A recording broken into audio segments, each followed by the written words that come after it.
All musicians have to learn and practice scales.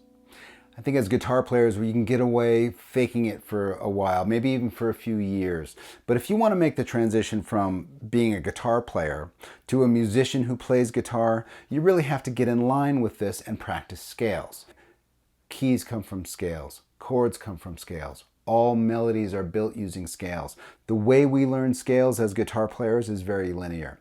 We play up the scale and then we play down the scale. When you learn them in that way, it doesn't really prepare you for what's ahead, nor does it build your capability to play the scales in a melodic way.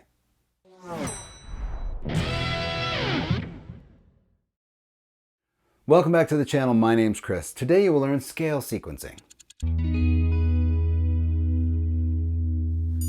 What is scale sequencing? Scale sequencing is simply a method by which to play scales that isn't linear. You're simply taking the notes from a scale and you're building some sort of repeatable sequence. Scale sequencing solves this problem where your scales may sound dry. Your scale playing may just be very linear, right? Just very up and down and sort of linear without a lot of variation. Scale sequencing introduces interesting and different intervals. That's what it does. And by doing that, it prepares you and it allows your playing to become a little bit more musical. A lot more musical depending on the sequencing that you use. I'm going to explain scale sequencing in a little bit more detail. Then we're going to zoom in and I'm going to show you how to sequence scales. I'm going to give you a couple of examples, including the one at the top. But what I really want to do is teach you how to sequence scales. With that capability, you can go and make up your own sequences, and those are the ones that really stick. Tabs for this lesson, as well as every video on this channel, are available on Patreon. Head on over there if you want to grab the tabs. Also know that Patreon is the entry point for my teaching platform called The Studio. And it's in The Studio where I'm interacting with guitar players all the time. I post a weekly assignment, and you can also register for live courses that I'm teaching. So if you like what I'm doing here, you want a little bit more, head on over to Patreon and take a look. Okay, scale sequencing. How does it work? Well, every scale has some amount of notes in it, right? And we're simply saying to ourselves, let's come up with a sequence by which we play these that we can repeat and get some sort of intervallic design into the scale and give the listener, the audience, something interesting to hear. Okay, let's zoom in. I'll show you how scale sequencing works and I'll teach you a few examples. Okay, let's sequence some scales. Put them right on the fretboard where they belong. Like I just said, scale sequencing is simply taking the notes from a scale and playing them in an interesting and different way. So let's just take the pentatonic scale to start with. I'm just going to do one octave so we can really focus in on the method rather than getting all over the place and having to memorize a bunch of stuff. We're just going to look at this one octave scale. I'm going to put it here on the screen. Here's the pentatonic scale, right? Root, flat 3, 4, 5, flat 7, root. That's the scale formula. Those are the notes in the scale from a formulaic standpoint. So when I play the scale straight up, watch the sequence of notes go by using this visual here.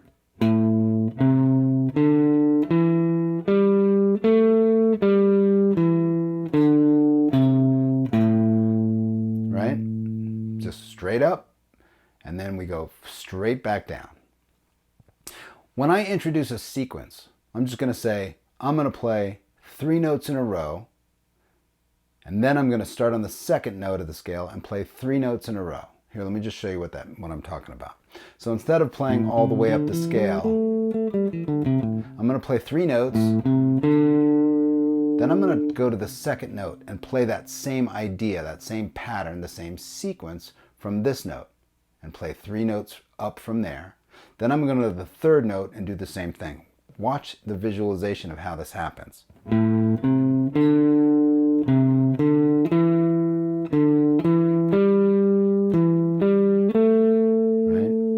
I'm using a sequence of 3 notes, going up the 3 notes, going back, starting again on the second note, doing the same thing, going to the third note, doing the same thing.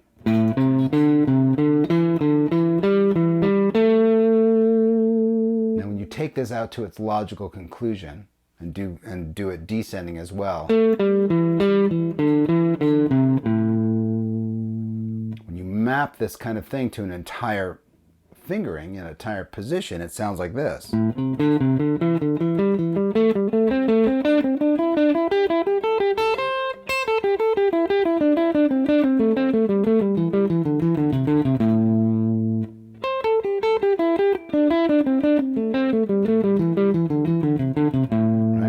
That kind of thing a million times, right?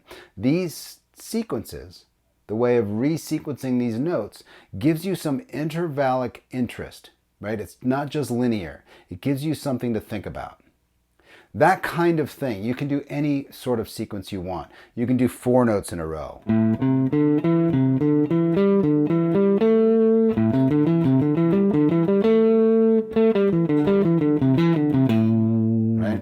These sequences are just strings of notes, right? I'm playing up a certain amount of notes and then I'm starting over again, right? That's a very, very popular and easy sequence to understand. Let's do it for the major scale. Here's our major scale. Here are the notes of the major scale. Here it is just being played linearly.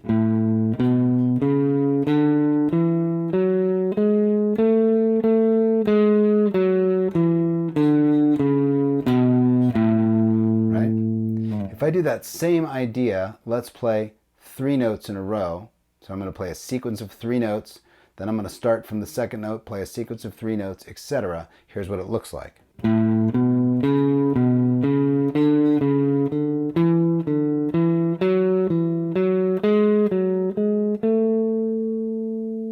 Right? Of course, you take something like this to the logical conclusion.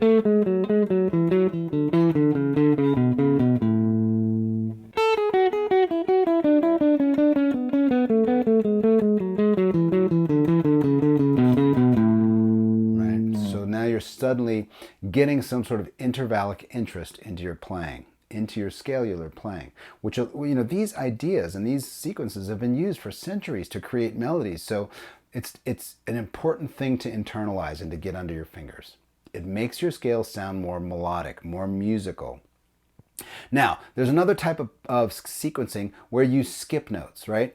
Up until now, we've just been playing a group of notes, right? A sequential group of notes. Now we're going to do something where we skip the notes. So here's the pentatonic scale again. I'm just going to say, I'm going to skip the second note and play the third note.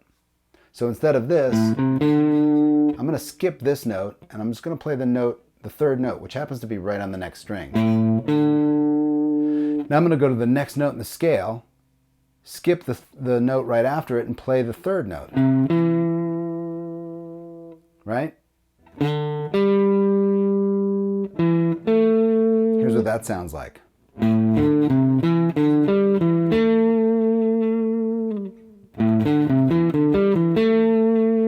Playing it backwards. And again, playing it out to its logical conclusion.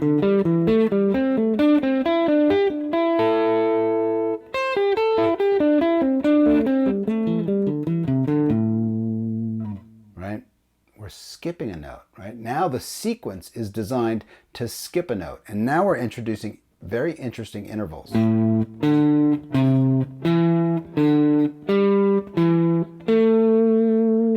Let's do that with the major scale.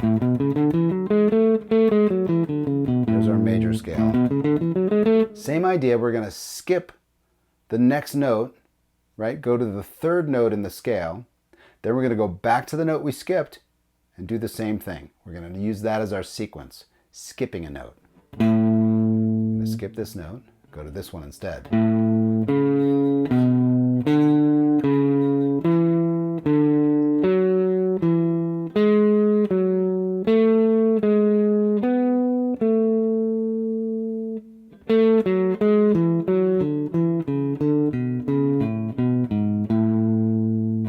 Skipping a note. So I'm not playing this one. I'm just going to the third note.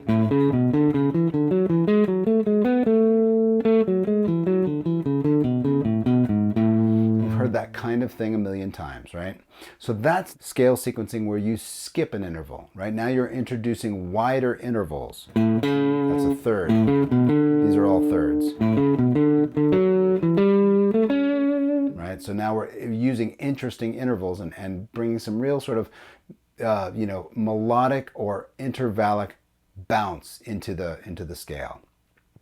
Now, the one I played at the top is a little more complex. I'm going to just show you how that works. It's a combination of skipping notes and playing sequential notes in the same pattern, in the same sequence. So I'm going to play it up here. I'm going to start with this note here. This is my A note. I'm just going to use this scale as the parent scale. That's just an A major scale starting in the D string. This sequence sounds like this.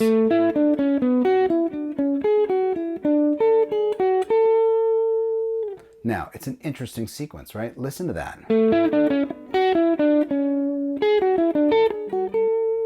Here it is descending.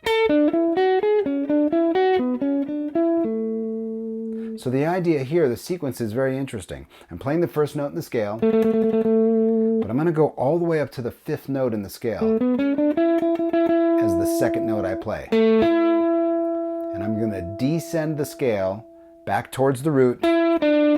When I get to the next note in the scale, I'm going to start the sequence over again.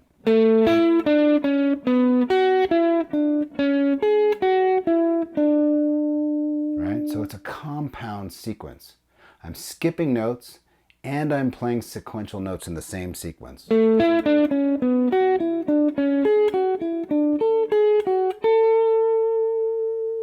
So when you play that out to its logical conclusion, these ideas, these sequences, you really want to map them to the full fretboard, to all of the scale that's available to you.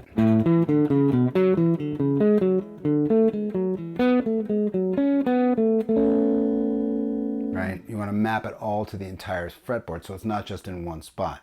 You get these sequences to actually train your ear to hear the sequence, train your hands to play the sequence, and suddenly your scales are sounding much more musical. Okay, there's scale sequencing. More important than the sequences themselves is how to sequence, right? Give a man a fish, feed him for a day. Teach a man to fish, feed him for a lifetime, right? What I'm hopeful that this video has done is shown you how to sequence scales. Maybe you'll come up with a new sequence. Maybe all the sequences have already been done, but if you discover a sequence yourself, it sticks better, right? That's the kind of information you get to keep forever, right? Instead of having a sequence written down on a piece of paper, and if you lose a piece of paper, then you sort of forgot it, right? So it's the idea of sequencing that's more important than the sequences themselves. Okay, take any scale you know. Maybe it's the pentatonic scale, maybe it's the major scale, maybe you just learned Dorian or some new mode or something like that. Come up with some sequences. Design a sequence yourself that gives you some sort of intervallic bounce, right? That makes the scale a little bit more interesting to play. You'll be surprised how melodic your playing sounds in a very short period of time. I hope you found this interesting. I hope you found it helpful, and I'll see you next time.